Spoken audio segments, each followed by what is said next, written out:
Full Moon sale காலை 9 மணியிலிருந்து இரவு 12 மணி வரை ஜூன் 29 ஒரு நாள் மட்டும். எதிர்க்கட்சியினுடைய தலைவராக இருக்கக்கூடிய நம்முடைய உதயநிதி அவர்கள் விளக்கமா விரிவா சட்டமன்றத்தில் பேசி இருக்கக்கூடிய சூழ்நிலையெல்லாம் எடுத்து சொல்லி அதன் மூலமாக முதலமைச்சர் அவர்கள் பதில் சொல்ல வேண்டும் என்று கேட்டிருக்கிறார். ஆனால் சட்டமன்றத்தில் முதலமைச்சராக இருக்கக்கூடிய என்ன பதில் சொன்னார்? எங்கே காணும், உங்கள் அப்பாவை காணும், இதை சொல்லி இருக்கிறார்.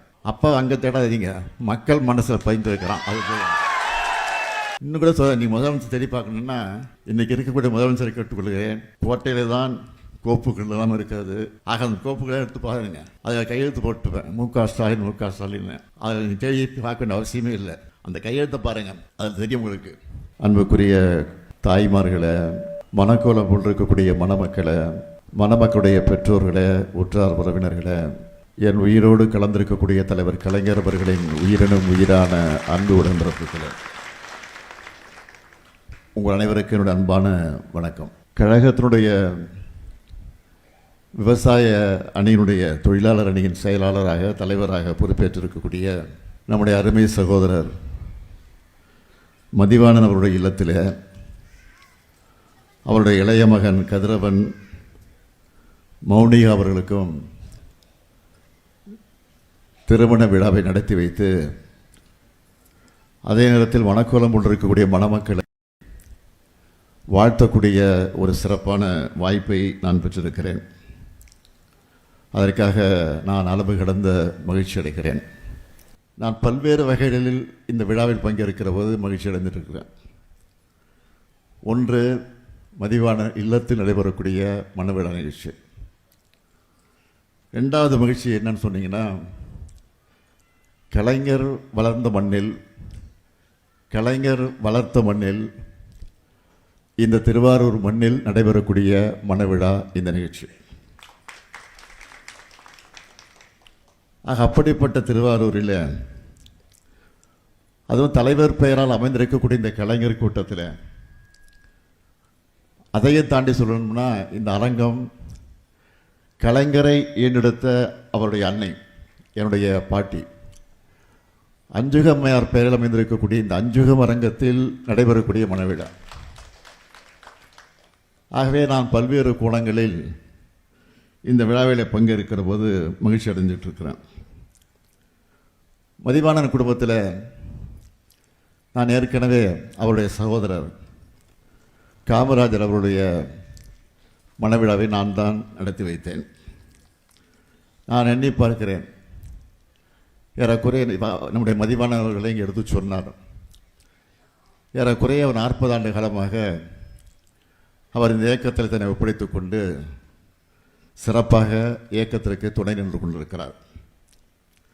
முதல்ல 1986 கிளைக்கழகத்தினுடைய செயலாளராக இருந்து மாவட்ட கழகத்தினுடைய பிரதிநிதியாக 96 பொறுப்பேற்று, அதைத் தொடர்ந்து மாவட்ட கழகத்தின் துணை செயலாளராகவும் கடமையை நிறைவேற்றி, அதற்கு பின்னால் ஆதிதிராவிட நலக்குழுவினுடைய துணை செயலாளராகவும் பொறுப்பேற்று, விவசாய தொழிலாளர் அணியின் செயலாளராகவும் பொறுப்பேற்று, அந்த அணியினுடைய தலைவராக பொறுப்பேற்று இன்றைக்கு செயலாற்றி கொண்டிருக்கிறார்.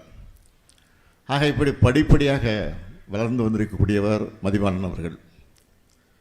ஏதோ கட்சி பணியில் மட்டுமல்ல, மக்கள் பணியை எடுத்துக்கிட்டு பார்த்தீங்கன்னா 1986 ஊராட்சி மன்ற தலைவராக, அதைத் தொடர்ந்து தொடக்க வேளாண்மை கூட்டுறவு சங்கத்தினுடைய தலைவராக, 96 ஊராட்சி ஒன்றியத்தினுடைய பெருந்தலைவராக பணியாற்றி இருக்கிறார். அதற்கு பிறகு 2006 5ஆம் முறையாக நம்முடைய தலைவர் கலைஞர் அவர்கள் முதலமைச்சராக பொறுப்பேற்ற நேரத்தில் அவருடைய அமைச்சரவையில் பால்வளத்துறை அமைச்சராக பொறுப்பேற்று அந்த பணியும் நிறைவேற்றியிருக்கிறார். அதற்கு பின்னால் 2016 கீழ்வெள்ளத்தூரினுடைய சட்டமன்ற உறுப்பினராகவும் பணியாற்றி இருக்கிறார்.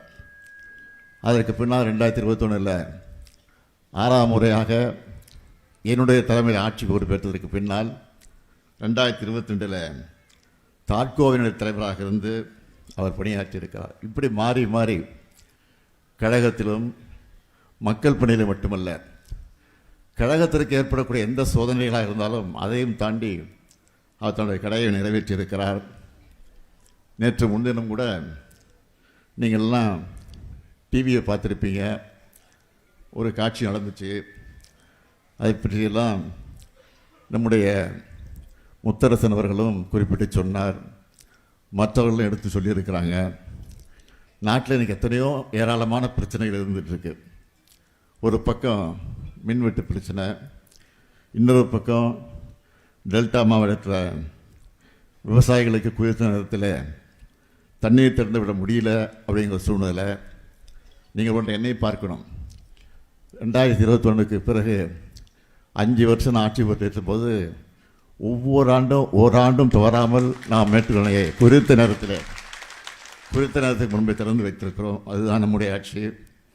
ஆனால் இதையெல்லாம் எடுத்து சொல்லி எதிர்க்கட்சியினுடைய தலைவராக இருக்கக்கூடிய நம்முடைய உதயநிதி அவர்கள் விளக்கமாக விரிவாக சட்டமன்றத்தில் பேசி இருக்கக்கூடிய சூழ்நிலையெல்லாம் எடுத்து சொல்லி அதன் மூலமாக முதலமைச்சர் அவர்கள் பதில் சொல்ல வேண்டும் என்று கேட்டிருக்கிறார்.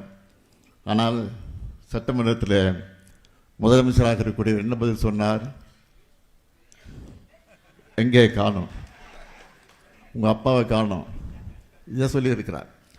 அப்பா அங்கே தேடாதீங்க, மக்கள் மனசில் பயந்து இருக்கிறான். அது போய்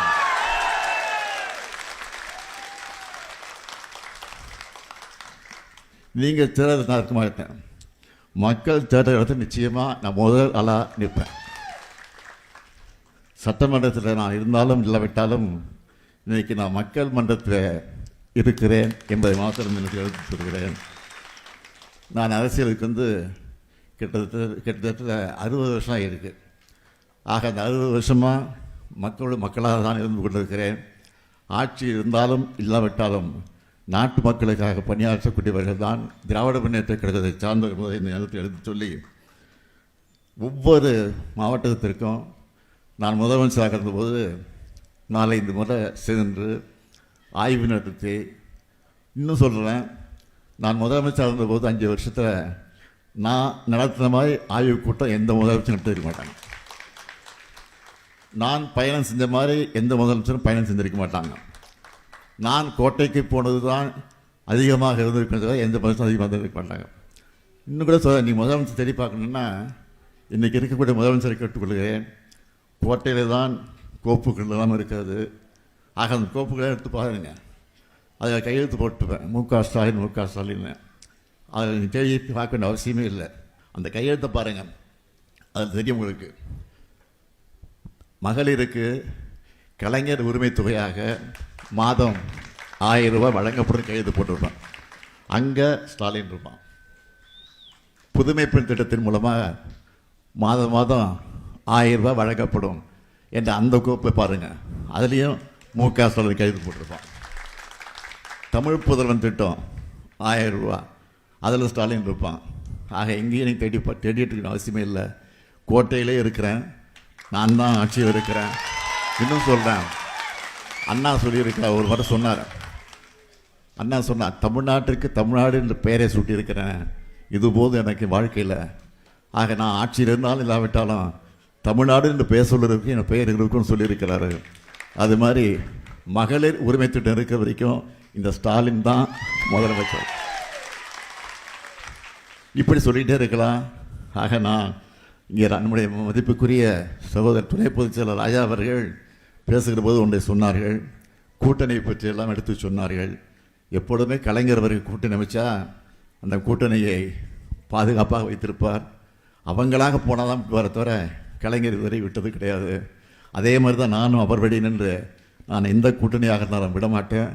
ஆனால் அவர்களாக போனால் அதற்கு நான் ஒன்றும் சொல்ல முடியாது, அதுதான் என்னுடைய கடமை. ஆனால் இன்றைக்கு இருக்கக்கூடிய மக்கள் எல்லாம் கூட்டணியே தேவையில்லை என்று தான் சொல்லி கொண்டிருக்கிறார்கள்.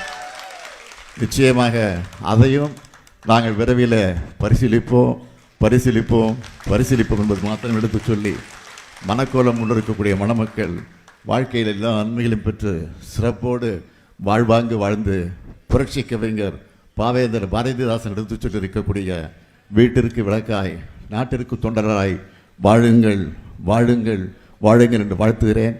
அதே நேரத்தில் மனக்கோலம் கொண்டிருக்கக்கூடிய மணமக்களுக்கு ஒரு அன்பான வேண்டுகோள், உங்களுக்கு பிறக்கக்கூடிய குழந்தைகளுக்கு அழகான தமிழ் பெயர்களை சூட்டுங்கள் என்பதை மாத்திரம் இந்த நேரத்தில் எடுத்து சொல்லி விடைபெறுகிறேன். நன்றி.